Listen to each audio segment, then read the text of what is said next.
Hi everybody, my name is Craig. Today I want to talk about the Wilton machinist vise. Let's take a look. Some Allen keys.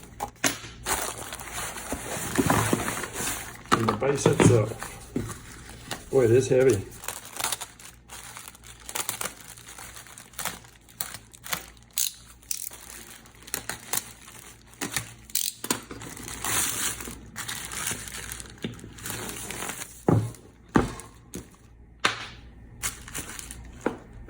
Oh, we got a ball for the end of the crank here.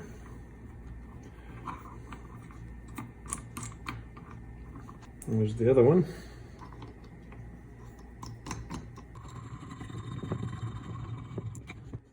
So it has about a 4 3/16 opening. The jaws are 4 3/16. The Wilton machinist vise.